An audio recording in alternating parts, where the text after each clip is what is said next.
Welcome back my channel Pakistani reaction. मैं मोहम्मद तैयब और मेरे साथ माय ब्रदर मोहम्मद हाफिज दाऊद और मेरे साथ मोहम्मद फरत अब्बास। और आज हमारे साथ हमारे दोनों मेहमान मौजूद हैं। तो गाइज आपके अपने इस यूट्यूब चैनल पर आपका बहुत बहुत वेलकम, बहुत बहुत स्वागत।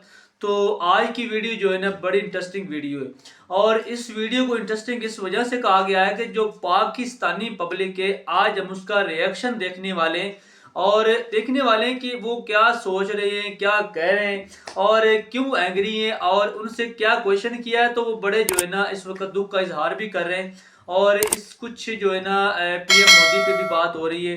तो गाइज आपने कोशिश करनी है कि जो है ना इस वीडियो को लास्ट तक लाजमी देखना है। वीडियो पसंद आए तो इस वीडियो को लाइक करें, शेयर करें और आपने हमारे चैनल को सब्सक्राइब जरूर करना है। तो गाइस ये वीडियो देखते हैं। इंडिया के prime minister Narendra Modi G20 की मीटिंग अटेंड करने के लिए इस वक्त ब्राज़ील में मौजूद हैं। नाइजीरिया के बाद इंडिया के प्राइम मिनिस्टर नरेंद्र मोदी का ब्राज़ील में बहुत ही ग्रैंड वेलकम किया गया। ब्राज़ील में दुनिया भर के लीडर इंडिया के प्राइम मिनिस्टर नरेंद्र मोदी को हाथों हाथ ले रहे हैं, उनसे हाथ मिला रहे हैं, उनसे गपशप कर रहे हैं, उनसे मिल रहे हैं। और अगर हम बात करें G20 मीटिंग की तो G20 मीटिंग में भी इंडिया के प्राइम मिनिस्टर नरेंद्र मोदी को बहुत इंपॉर्टेंट जगह दी गई। एक तरफ जो बाइडेन बैठे हुए थे और दूसरी तरफ ब्राज़ील के प्रेसिडेंट बैठे हुए थे और बीच में इंडिया के प्राइम मिनिस्टर नरेंद्र मोदी मौजूद थे। इंडिया ने ना सिर्फ पूरी दुनिया को एशियन टाइगर बन के दिखाया है बल्कि इंडिया ग्लोबल टाइगर बनने जा रहा है। लेकिन पाकिस्तान इन सब में कहीं मिस है। ना पाकिस्तान G20 का हिस्सा है, ना पाकिस्तान G5 का हिस्सा है, ना पाकिस्तान ब्रिक्स का हिस्सा है। इस पर पाकिस्तानी अवाम का क्या कहना है, आइए जानते हैं। अस्सलाम वालेकुम। वालेकुम सलाम। साइम असगर, कैसे हैं आप? वेल आई एम परफेक्ट, आप सुना? मैं भी ठीक, थैंक यू सो मच। आपने अपना कीमती वक्त निकाला हमारे इस प्रोग्राम के लिए। आपको पता होगा इंडिया के प्राइम मिनिस्टर नरेंद्र मोदी इस वक्त ब्राज़ील में मौजूद हैं G20 मीटिंग के लिए और हम देख रहे हैं कि G20 मीटिंग में ब्राज़ील में किस तरह जो इंडिया के prime minister Narendra Modi world leaders के साथ हाथ मिला रहे हैं। क्या कहना चाहेंगे, जिस जगह इंडिया है क्या कभी वहाँ पे पाकिस्तान हो सकता है या हमें होना चाहिए था वहाँ पे? 60s और 70s में मतलब हमें याद है कि हम मिडल ईस्ट को जो है ना हमारी PIA काफ़ी कामयाब थी और कोरिया के पायलट्स भी हम ट्रेन करते थे ना। 60s और 70s का पाकिस्तान अच्छा था। इंडिया से मतलब हम रिसेंटली सेपरेट हुए थे, उस टाइम पे हमारा माइंडसेट भी थोड़ा बहुत ठीक था। उसके बाद जनरल ज़िया साहब आए तो रिलीजियस एक्सट्रीमाइजेशन हुई, हमारा सिलेबस बदला गया, इंडिया के ख़िलाफ़ हेट्रेड क्रिएट की गई, स्पेशली जब बंगाल अलहदा हुआ तो उसके बाद पाकिस्तान का बेड़ा गर्क हो गया। जब से हमने मुजाहिदीन क्रिएट किए, सोवियत वार में हिस्सा लिया। देखें, जंगों में हिस्सा लेना और बात है और जब आप पूरी कौम का माइंडसेट चेंज करते हैं ये एक और बात है। ठीक है, जैसे ही हमने मुजाहिदीन तैयार किए तो उसका हमारा क्या हुआ कि सोसाइटी रेडिकल हो गई, ये बना। तो पाकिस्तान अब तो बेड़ा गर्क हो चुका है। अब मुझे नहीं लगता कि जहाँ पे इंडिया है वहाँ पे पहुँच पाए। इंडिया के प्राइम मिनिस्टर नरेंद्र मोदी इस वक्त G20 में जो है बहुत अहमियत के हामिल हैं। हम देख रहे हैं कि वो इस वक्त दुनिया के जो लीडर्स हैं उनसे मेल झोल कर रहे हैं, उनसे हाथ मिला रहे हैं। क्या कहना चाहेंगे, कभी कोई सोच सकता था कि CM ऑफ गुजरात एक दिन इंडिया के प्राइम मिनिस्टर बन जाएंगे, उनका तीसरा टर्न्योर आएगा, इस तरह से वो पूरी दुनिया में इंडिया को रिप्रेजेंट करेंगे? पहले इंडिया की इंटरनेशनली वो कर लें कि इंडिया जो है ना SCO का मेंबर है, आपको पता होगा, G20 का मेंबर है, क्वाड का मेंबर है, यूनाइटेड नेशन में परमानेंट सीट मिलने के चांसेस हैं। तो मतलब ये दुनिया की सतह पे उसकी ये पोजीशन है। और पाकिस्तान को देख लें, हमें ब्रिक्स में ऐड करने के लिए खुद को इतनी रिक्वेस्टें करनी पड़ रही हैं और उसके बावजूद भी नहीं हम हो पा रहे, नहीं हो पा रहे। ठीक है, चंदे के लिए हमें कतर, UAE और सऊदी अरेबिया आए, हर 5 साल बाद पता चलता है पाकिस्तान दिवालिया हो रहा है और कंट्रीज़ जो है ना बचा लेते हैं कर्जा दे के। पाकिस्तान की इंटरनेशनली ये पोजीशन है। रही बात नरेंद्र मोदी की, तो मैं उसका इंटरव्यू सुन रहा था अक्षय कुमार के साथ। अच्छा। तो बड़ा डिटेल से अपनी ज़िंदगी की चीज़ें बयान करते हैं, उनका लाइफस्टाइल, उनका परिवार वगैरह सारा कुछ ना। तो एक तो मतलब वो हैं अकेले, एक साइड पे इंडिया है और दूसरी साइड पे नरेंद्र मोदी है और ख़ुद को उन्होंने वक्फ कर दिया है खुद को। ठीक है, बाकी नेशनलिस्ट हैं, मुल्क के लिए काफ़ी उनको है मतलब कि कुछ करना है। ठीक है, और नीचे से उठ के आए हैं, गरीबी में जिए हैं, घर से बाहर भी उन्होंने गुजारा है टाइम, मतलब घर से घर भर छोड़ दिया था। और मेरे ख्याल में वो जिस तरह उनके रिलीजियस होते हैं ना, जो घर छोड़ के जैसे सन्यासी या योगी की ज़िंदगी गुजारते हैं, वो भी गुजारी हुई है उन्होंने। तो इस वजह से काफ़ी उनकी पर्सनैलिटी पे इम्पैक्ट पड़ा। इसीलिए उनके दिल में जो है वो दौलत जमा करने का लालच नहीं है। लालच नहीं है कि खुद को कंट्री के लिए सर्व करना है, इंडिया को ग्रेट बनाना है। अच्छा। ठीक है। और दूसरी ये बात है कि वो मतलब प्रो नेशनलिस्ट हैं। उसमें ये होगा कि मिनॉरिटीज़ में भी उन्हें कहती होंगी कि ये वो जुल्म करते हैं, हार्ड हैं, स्ट्रिक्ट हैं। स्ट्रिक्ट तो ऑब्वियसली हैं कि अगर एक बंदा इलीगली इंडिया में इंटर हो जाए तो ऑब्वियसली स्ट्रिक्ट होंगे। ठीक है। और बाकी जो उनकी पर्सनल इंटरेक्शन है वर्ल्ड लीडर्स के साथ, वो बहुत अच्छी है। मतलब उनके साथ बैठेंगे, गपशप करेंगे। ठीक है। जैसे पुतिन है, डोनाल्ड ट्रंप हो गया, और इसराइल के पीएम नेतन्याहू हो गए। ठीक है। उनके साथ उनकी इंटरेक्शन होती है एक, तो ये बड़ी मैटर करती है। सर अब इसी मीटिंग में आप देख लें कि किस तरह उनको क्या पोजीशन दी गई बैठने के लिए। एक तरफ जो है वो जो बाइडन बैठे हुए थे और दूसरी तरफ ब्राज़ील के जो है वो प्रेसिडेंट बैठे हुए थे, और सेंटर में इंडिया के प्राइम मिनिस्टर नरेंद्र मोदी बैठे हुए। तो आप चेक करें कि उनको लोकेशन जो है वो कितनी मज़े की दी गई है। ऐसा ही है हमारे साथ। क्या होता है कि हमारे बाइडन ने कॉल नहीं की थी, और अगर एक बार उनका कोई प्रेसिडेंट मिल भी ले, जैसे हमारे खान साहब को ट्रंप मिले थे, तो खान साहब ने भी टांग पे टांग रख दी और तस्वीरें खिंचवा के ये जी हमारे खान साहब हैंडसम जो है ना ऐसे बैठे हैं, ये वो। ठीक है। पुतिन ने सलाम कर लिया, शहबाज शरीफ आ गया जी मेरे से पुतिन मिला। पीछे मुलाकात और ट्रेड ट्रांजैक्शन बिल्कुल कुछ नहीं होती। ठीक है। घास भी कोई नहीं डालता इनको। तो इनकी पोजीशन जैसे खोखली होती है, वैसे वर्ल्ड लीडर हैं, कंट्री के प्रेसिडेंट है, अगले इज्जत करते हैं, मिल लेते हैं।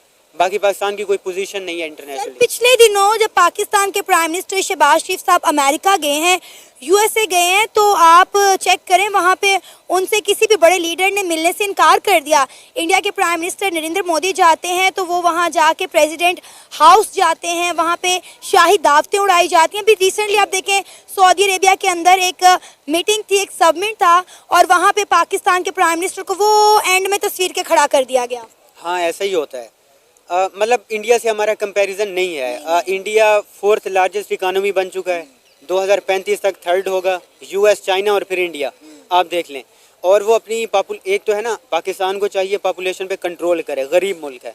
इंडिया वो पॉपुलेशन को जो यूटिलाइज़ कर रहा है, एजुकेट कर रहे हैं, स्किल दे रहे हैं। उनकी मतलब काफ़ी सारे स्टूडेंट हैं जो बाहर जा रहे हैं इंटरनेशनल यूनिवर्सिटीज़ में, तो उनकी पॉपुलेशन जो है वो चाइना की तरह उनको यूटिलाइज़ कर रहे हैं। तो ऑब्वियसली इंडिया की इतनी आबादी है, 4थे नंबर पे वो आ चुके हैं, 3रे नंबर पे 2035 तक आ जाएंगे। और इसमें एक चीज़ ये ऐड करूँगा कि काफ़ी सारी चीज़ों में इंडिया अभी पीछे है। जैसे कि हेल्थ सेक्टर में इंडिया 8वें नंबर पे घटिया तरीन मुल्क है, और पाकिस्तान 2रे नंबर पे घटिया तरीन मुल्क है। ठीक है। रिलीजियस टॉलरेंस और फ्रीडम ऑफ रिलीजन में, अब ये बात मैं नहीं कर रहा, गूगल कर रहा है। ठीक है। पाकिस्तानी तो ना माने कि वो कहें गूगल यहूदियों की साजिश है, इंडियन मानेंगे कि फ्रीडम ऑफ रिलीजन में पाकिस्तान 3रा नंबर का और इंडिया 8वें नंबर पे, जो मिनॉरिटीज़ पे जुल्म करते हैं या उनको राइट्स नहीं देते। कॉन्फिडेंस पॉलिटिकल लीडर में तब आता है जब उसकी नेशन बड़ी हो, उसकी नेशन डेवलप्ड हो, उसकी नेशन को ज़रूरत हो। अगर मैं 4 आदमियों के बीच में जाता हूँ और मेरी किसी को ज़रूरत नहीं है और मेरे पल्ले कुछ नहीं है, ठीक है, तो ऑब्वियसली मेरा कॉन्फिडेंस भी वीक होगा। ठीक है। मेरी बात में दम भी नहीं होगा और लोग इज्जत भी नहीं करेंगे। तो same is the case with countries, कि जब एक कंट्री का प्रेसिडेंट जाता है, पीछे करोड़ों लोग, अब इंडिया की पॉपुलेशन है, ठीक है, 1 बिलियन लोगों का एक रिप्रेजेंटेटिव है नरेंद्र मोदी, वो जा रहा है। तो दुनिया इस तरह देखती है, एक शख्स को नहीं देखती, वो पूरे कंट्री को देखती है।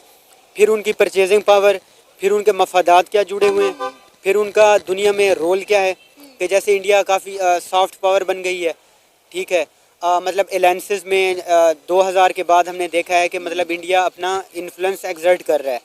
ठीक है। चाइना को कंटेन कर रहा है। काफ़ी सारी मल्टीनेशनल कंपनीज थी यूरोप की जो सिर्फ चाइना में थी, मतलब उनको ट्रांसपोर्टेशन में काफ़ी पैसा लगता था, तो मैन्युफैक्चरिंग जो होती है वो मोस्टली लोकली बनती है एशिया के लिए। अब उनके पास एक अल्टरनेट आ गया कि अगर चाइना हमसे कुछ वो करेगा तो हम अपनी इंडस्ट्री इंडिया शिफ्ट कर देंगे, एप्पल हो गया या इस तरह की चीज़ें। सॉफ्ट पावर तो वो है ही, हार्ड पावर भी बन रहा है। Soft power in a sense के उनका जो कल्चर है, जो मतलब योगा हो गया, जो उनका बॉलीवुड हो गया, ठीक है। और इंडिया देखें, पूरी दुनिया को अगर देखा जाए तो इंडिया इस खिते में मतलब डिफरेंट कल्चर रखता है। अगर आप अफगानिस्तान, ईरान, कजाकिस्तान इनकी बात करें, ये ट्राइबल हैं, इनका कल्चर ऑलमोस्ट सेम मिलेगा अफगानिस्तान तक। अगर इंडिया की बात की जाए, इनका कल्चर डिफरेंट है, रिलीजन वैसे दुनिया में डिफरेंट है कि एक हिंदू कंट्री है जो इस साइड पे है। लेकिन सर उसके बावजूद भी आप देखेंगे वो पूरी दुनिया के साथ कैसे घुल मिल रहे हैं। हमने देखा कि इंडिया के प्राइम मिनिस्टर नरेंद्र मोदी जब भी किसी मुल्क के विजिट पर जाते हैं वहाँ पे किस तरह इंडियन डायस्पोरा उनका जो है अपने रवायती अंदाज में वेलकम करता है और वहाँ पे भारत माता जय के जो नारे गूंजते हैं। और इवन के कोई और लीडर जो है वो इंडिया के अंदर चला जाए तो हम देखते हैं कि दिवाली पर किस तरह से जो है गोरे हमें दिवाली के रंग में रंगे हुए नजर आए। खवातीन साड़ियाँ पहन लेती हैं, मर्द शेरवानी पहन लेते हैं, वो लोग जलेबियाँ खाते हुए दिखाई दे रहे हैं, वहाँ पे गोलगप्पे खा रहे हैं, डांडिया खेल रहे हैं, फुलझड़ियाँ चला रहे हैं। बिल्कुल ऐसा है। अच्छा, ये हम पाकिस्तानी हैं तो इसलिए हमें थोड़ा अजीब लग रहा है कि दिवाली में शरीक होना शायद कोई पता नहीं बड़ी बात है या डिफरेंट बात है, क्योंकि हम मज़हब की कैद में हैं। ठीक है, हमें है कि अगर मैं मुस्लिम हूँ, अगर मैं सुन्नी हूँ तो मैं शिया के त्यौहार में शरीक नहीं होना। ठीक है, देवबंदी हूँ तो जो है दूसरे मसलक में वो नहीं करना। हम काफ़ी डिवाइडेड हैं, एक खोल के अंदर बंद रहते हैं। दुनिया में ऐसा नहीं होता। दुनिया में अगर एक कंट्री किसी दूसरे कंट्री जाता है, उनकी जो नेशनल फूड होती हैं वो खाएंगे, नेशनल ड्रेस होता है वो पहनेंगे। उल्टा वो मतलब इंक्लूसिव होते हैं, इंटरेक्टिव होते हैं, इंगेज होते हैं, म्यूचुअल अंडरस्टैंडिंग होती है। ठीक है, टॉलरेंस होती है, एक दूसरे के कल्चर को रेस्पेक्ट देते हैं। हमारे यहाँ ये नहीं है, तो हमें ये बड़ा लगता है। हालांकि ये एक इंसानी नेचर की डिसेंसी है कि आप अगले के कल्चर को रेस्पेक्ट दे रहे हो, और पूरी दुनिया में ऐसा होता है। मगर हमें पाकिस्तान में फिर थोड़ा अजीब लगता है कि ये पता नहीं क्या, ये थोड़ा अजीब लगता है। मतलब सर अब ये देखें ना कि G20 की मीटिंग इंडिया ने पिछले साल जो है जम्मू कश्मीर में होस्ट करवाई थी। वो कश्मीर जिसे हम कहते हैं कि एक मुतनाज़ इलाका है, वहाँ पे इंडिया ने G20 की मीटिंग होस्ट करवाई और वहाँ पे देखें दुनिया की 20 बड़ी इकॉनमीज जाके बैठी थी। और हमें ये देखकर ना कुछ होता है कि पाकिस्तान इसका पार्ट नहीं है। हमने हालांकि ब्रिक्स में शामिल होने की बड़ी कोशिश की, लेकिन हम नहीं इसका पार्ट बन सके क्योंकि इंडिया जो है वो वीटो कर देता है। और हम हमेशा ये कहते हैं कि इंडिया नहीं चाहता कि पाकिस्तान ब्रिक्स का पार्ट हो। देखें, पावर मैटर करती है। ठीक है, अब देखें इसराइल पैलेस्टाइन पे ऑलमोस्ट उसको ऑक्यूपाई कर लिया। दुनिया ने क्या किया? ठीक है, यूरोपियन यूनियन, अमेरिका सारे यही कहेंगे ये ना करो, ह्यूमन राइट्स के लिए थोड़ी बहुत एड भेज देंगे, उससे रोक नहीं रहे। और यही अमेरिका अफगानिस्तान में आके अपनी आर्मी डिप्लॉय कर रहा है, वियतनाम में जाके अपनी आर्मी डिप्लॉय कर रहा है, और इसराइल के मैटर में चुप बैठे हैं। तो जब एक कंट्री पावरफुल हो जाता है, दुनिया उसे रोक नहीं पाती होती। ऐसा ही हाल है, ऐसे ही होगा। इंडिया पावरफुल होता जा रहा है, पाकिस्तान नीचे जा रहा है, एक टाइम आएगा हमारा गिलगित बल्तिस्तान छीन ले। मतलब इसकी बातें चल रही हैं। वो क्लेम करते हैं, वो कहते हैं जम्मू कश्मीर के साथ साथ गिलगित बल्तिस्तान भी इंडिया का हिस्सा है और हम इसको भी लेकर रहेंगे। बिल्कुल ऐसा है। ये मतलब पहले आज से 20 साल पहले हम ये बातें नहीं सुनते थे। आज से 20 साल पहले पाकिस्तान कहता था कि हम इंडियन कश्मीर आज़ाद करवाएंगे। आज ये बातें हो रही हैं गिलगित बल्तिस्तान की। ठीक है, हमारा जो कश्मीर है उसकी बातें हो रही हैं। तो ऑब्वियसली एक कश्मीरी साफ साफ ये कहते हैं कि आप हमें खुदारा हमारे हाल पे छोड़ दें और अपने पाकिस्तान के बारे में सोचें। और यकीन करें ये देखकर बड़ा दिल कुड़ता है कि किस तरह हमारा हमसाया मुल्क भारत जो है दिन दुगनी रात चुगनी तरक्की कर गया और हम आज ये पत्थर के दौर में जा रहे हैं। हम देखें इससे बड़ी बदकिस्मती क्या होगी कि हमारे मुल्क में जो है VPN पे बैन लगा दिया गया है, VPN को गैर शरई और हराम करार दे दिया गया है। दुनिया टेक्नोलॉजी में कहाँ से कहाँ पहुँच गई है। हमारा हमसाया मुल्क भारत चांद पे पहुँच गया और हमने VPN पे बैन लगा दिया है। हमारे यहाँ हर चीज़ हराम है। गेम खेलना PUBG हराम है, किडनी ट्रांसप्लांट कराना हराम है, दिल का ऑपरेशन कराना और प्लास्टिक वाले वाल्व लगाना हराम है। बहुत ज़बरदस्त भाई, आज तो जो है ना भाई ने बहुत ही खूबसूरत जो है ना बातें की हैं जो दिल को छू गई हैं। वो भाई इस तरह देखी ना कि उन्होंने कोई भी अपनी जो है ना हमायत में बात नहीं की कि मैं पाकिस्तानी हूँ और जो है ना मैं पाकिस्तानी हक में बात करूँ। लेकिन आज जो है ना उन्होंने बिल्कुल जो है ना कहना कि एक साइड पे हो गए ना, बिल्कुल जो है ना एक नंबर और हक की बात की है कि जो कि भारत हमसे जो है ना बहुत ज़्यादा आगे निकल चुका है और हम जो है ना आज भी जो है ना पत्थर के दौर में जो जी रहे हैं। तो ये बात बिल्कुल सही है। देखिए ना कि पाकिस्तान के अंदर तो भाई नेट जो है ना इंटरनेट वो भी नहीं चल रहा सही तरीके से। अगर वो चलाया जाता है VPN लगाकर चलाया जाता है तो वो भाई उस पर भी पाबंदी लगा दी गई है। पाबंदी क्या, मेरा ख्याल में उस पर तो जो है ना फतवे आ रहे हैं कि आप जो है ना VPN लगा के अगर इंटरनेट यूज करेंगे तो जो है आपको जो है ना वो ये हो जाएगा तो वो हो जाएगा। तो इस तरह की जो बातें ना, आप देखिए ना कि यार ये अपने भाई तैयब गाल दरअसल ये नाम VPN थे पाकिस्तानी कट देखी शायद यार वार कुछ। अब जब देखिए ना अब दुनिया के अंदर किसी भी मुल्क में जो है ना इंटरनेट जो है ना बैन नहीं है। आप कुछ भी खोलें, ये तो आपके माइंड की बात है ना। अब देखिए ना कि अगर आपने कुछ गलत खोलना है VPN लगा के भी, ठीक है ना। अगर तो आप जो है ना VPN लगा के भी खोल सकते हैं, वैसे भी खोल सकते हैं। ये तो आपके माइंड सेट है ना, ये आपका माइंड है, आप किस तरफ जाएंगे, ठीक है ना भाई। तो ये बाकी वो बोल रहे थे भी गिलगित बल्तिस्तान जो है वो भी हमने जो ले लेना, मैं ना भी सारा पाकिस्तान ही ले ला मैं। हाँ तो जाहिर बात है। अब देखिए ना कि अब बड़ी एक और खूबसूरत बात कही थी उन्होंने कि जो है ना नरेंद्र मोदी जो है ना उन्होंने अपने आप को जो है ना वक्फ कर दिया है। तो बिल्कुल सही बात है भाई, उनको जो है ना किसी चीज का लालच नहीं है, वे नहीं कि वो सब दुनियादारी की उसको फिक्र नहीं है, ना को पैसे की, ना उन्होंने कुछ अपने लिए बनाया है। तो उन्होंने अपने लिए यानी कि अपने आप को जो ना इंडिया के लिए वक्फ कर दिया है। तो अब जो भी ना जितना भी वो काम कर रहे हैं, मेहनत कर रहे हैं, दिन दुगनी रात जुगनी वो तरक्की कर रहा है भारत, वो सारे की सारे मेहनत जो है ना नरेंद्र मोदी की है, PM मोदी की, और जो है ना उनकी जो पब्लिक है उनकी मेहनत है, उनका फल उनको अब मिल रहा है। अब देखिए कि अब कुछ साल पीछे चले जाएं, 20 साल पीछे चले जाएं, तो वही भारत था जिसके बारे में कहा जाता था कि यार जो भारत इतना गरीब मुल्क है, वहां तो कुछ भी नहीं है। लेकिन आज जो है ना भारत जो है ना, आप देखिए कि G20 की अब मीटिंग हुई है, और उस मीटिंग में जब देखें कि एक साइड पे जो बाइडेन बैठा हुआ है, दूसरे पे जो है क्या कौन बैठा हुआ है, ब्राजील का सदर बैठा हुआ है, तो ये बीच में PM मोदी बैठा हुआ है। तो ये गुजरात का जो एक छोटा सा CM था वो PM बना। आज उसकी देखिए कि उसने एक जो है ना पूरे ग्लोबल को उसने अपनी मुट्ठी में कर लिया। हाँ बिल्कुल, अपनी जो है ना पूरे ग्लोबल को, पूरी दुनिया को उसने अपनी मुट्ठी में कर लिया है। कैसे किया है भाई? तो यही बात होती है ना कि हमारा प्राइम मिनिस्टर, हमारा वजीर आजम अगर किसी मुल्क में जाए तो उसको साइड पे खड़ा कर देते हैं भाई, वो इस वजह से कि हमने अपनी जो है ना मत खुद ही मार ली है, हमने अपना वकार खुद ही खराब कर लिया है। पूरी दुनिया के अंदर सबसे ज्यादा मकरूज है मुल्क, लेकिन जो हमारी हालत है ना वो तो हर 5 साल बाद पाकिस्तान दिवालिया होने जा रहा है, ठीक है ना। कभी हम उससे भीख मांग रहे हैं, कभी मुझसे पैसा मांग रहे हैं कि यार हमें पैसा दो, कभी हमने सोचा कि हम अपने पैरों पे खड़ा होना चाहेंगे। भाई ये बात है, भारत ने अपने आप को स्टेबल किया है, अपने आप को पावरफुल किया है। तो यही बात होती है ना कि जो जिंदा कौमें होती है ना वो अपने आप को करके दिखाती हैं।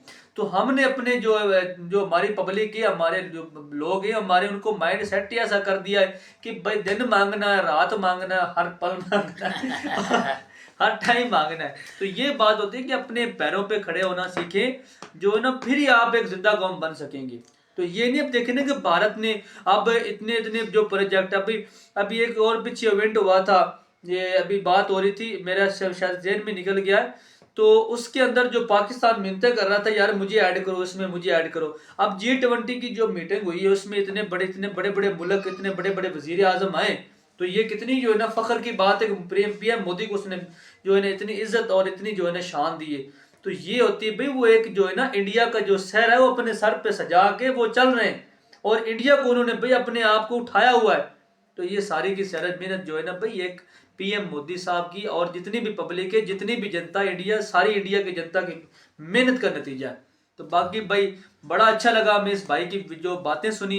हो सकता है कि भाई कोई हमारी बातें सुन के कोई हमारे पाकिस्तानी जो है ना उनको भी ये ख्याल आ जाए, हम भी जो है ना अपने पाँव पे खड़ा होना सीख लें, और ये कर्जे मर्जे के चक्करों से खुदा के वास्ते हम जो है निकल जाएं। और बाकी हमारी वीडियो अगर अच्छी लगे तो सब्सक्राइब जरूर करना।